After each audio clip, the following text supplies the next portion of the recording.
નમસ્કાર દર્શક મિત્રો, હું શીતલ મહેતા ન્યૂઝ ઓફ કચ્છમાં આપનું સ્વાગત છે। જોઈએ આજના સમાચાર। કલાપૂર્ણમ પ્લાયવુડ એન્ડ લેમિનેટ તમામ પ્રકારના પ્લાયવુડ તથા હાર્ડવેર માટેની ખરીદીનું ઉત્તમ સ્થળ કલાપૂર્ણમ આર્કેડ, બીસીસીબી બેંક સામે, new station road, Bhuj.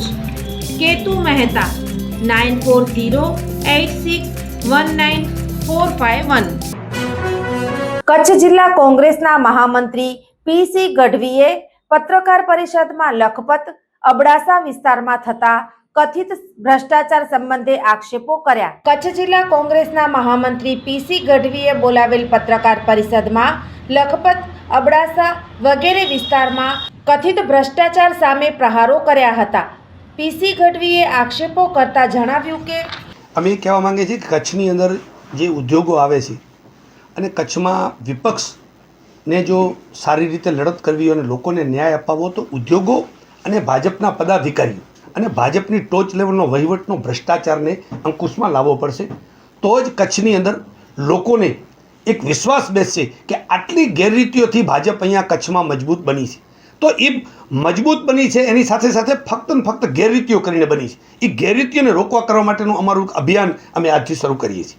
Kutch જિલ્લામાં આજથી 25 વર્ષ પહેલાં કોંગ્રેસની પણ સરકારો 30 વર્ષ પહેલાં હતી।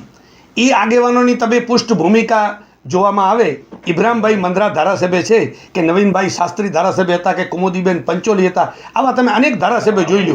એમનો વિકાસ કેટલો થયો છે અને આજના ધારાસભ્યનો તમે વિકાસ જોઈ લો કે જેની 2-2 હજાર કરોડની સંપત્તિ છે।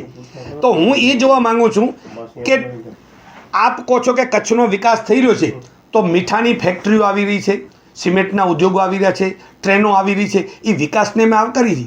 પણ એ મીઠાના ઉદ્યોગની અંદર 1 લાખ રૂપિયાની જમીન હોય, એક દાખલો દઉં છું, એ 1 લાખ રૂપિયાની જમીન જો ગુજરાતનો વહીવટતંત્ર એને 25,000માં આપી દે અને એમ કે આ 75,000 રૂપિયા તમારી કંઈથી ઓછા લઈએ છીએ અને એ 75,000 રૂપિયા તમારે 25,000 રૂપિયા તમારે કમલમમાં દેવાના છે, 25,000 રૂપિયા તમારે ભાજપના ફંડમાં દેવાના છે અને 25,000 રૂપિયા અમારા ધારાસભ્યો કે તાલુકા પંચાયતના સદસ્યો ચૂંટાય એમાં આપવાના છે અને એ લોકોને સાથે રહીને તમારી ફેક્ટરી તમારે ચાલુ રાખવાની છે, તો એમાં કોંગ્રેસ બીજું શું કરી લે?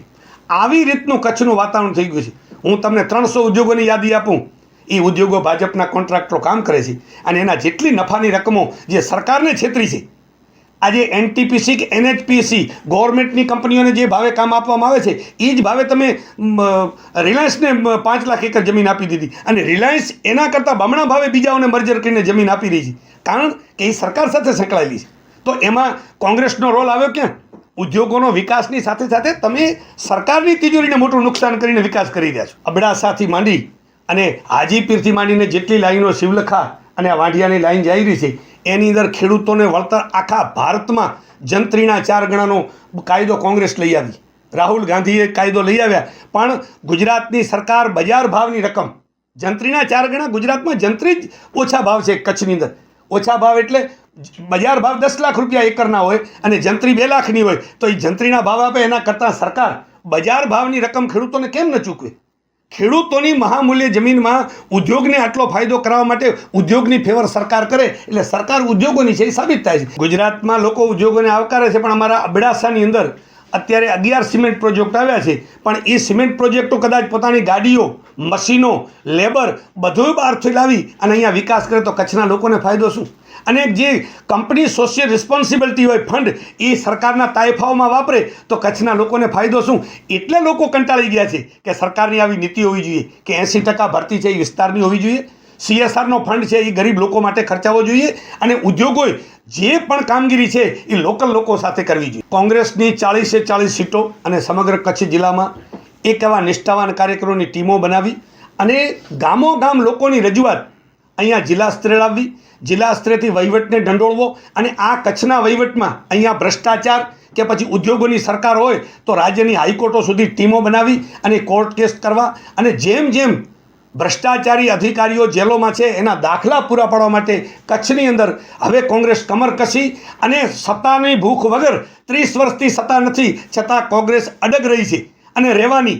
એવું નથી કે કોઈ સદસ્યો ચૂંટાય કે કોઈ સહકારી સંઘ તમે ખરીદી લ્યો કે બિહારની જેમ સરકાર ખરીદી લ્યો. કચ્છના કોંગ્રેસના અગ્રણીઓ હવે લોકો માટે લડત શરૂ કરી છે અને આ મોટા ઇસ્યુ જેટલા બન્યા છે કચ્છમાં, કારણ કે કચ્છ એક એવું છે કે આખા ગુજરાતને જો નફો કરાવતું હોય, આખા ગુજરાતની ભાજપની સરકારને મદદ કરતું હોય તો એક કચ્છ જિલ્લો, જેની આવી મોટી ફેક્ટરીઓ અને ભૂકંપ પછી એ બધાને નેશનલ પ્રશ્નો બનાવી અને માનનીય રાહુલ ગાંધી પાસે ત્યાં આ પ્રશ્નો આપણે લઈ જવા અને ત્યાં એને તપાસો મંગાવી અને કચ્છના અધિકારીઓને અને ઉદ્યોગોને પૂરેપૂરી તપાસો થાય અને એમની ગેરરીતિઓ બહાર આવવા માટેનું કામ કોંગ્રેસ કરે.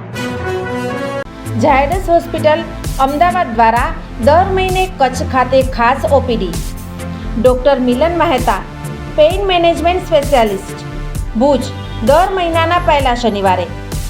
ડૉક્ટર અજય ચોકસી, સ્વાદુપિંડ, આંતરડા અને લીવરના રોગોના નિષ્ણાંત, ભુજ, દર મહિનાના બીજા મંગળવારે મળશે.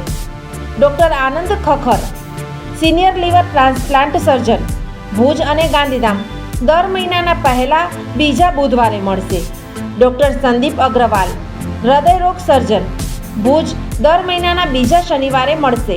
ડૉક્ટર સાકેત રાવ, લોહીની નળી સંબંધિત રોગોના નિષ્ણાંત, સર્જરી વગર સારવાર, ભુજ, દર મહિનાના બીજા શનિવારે મળશે.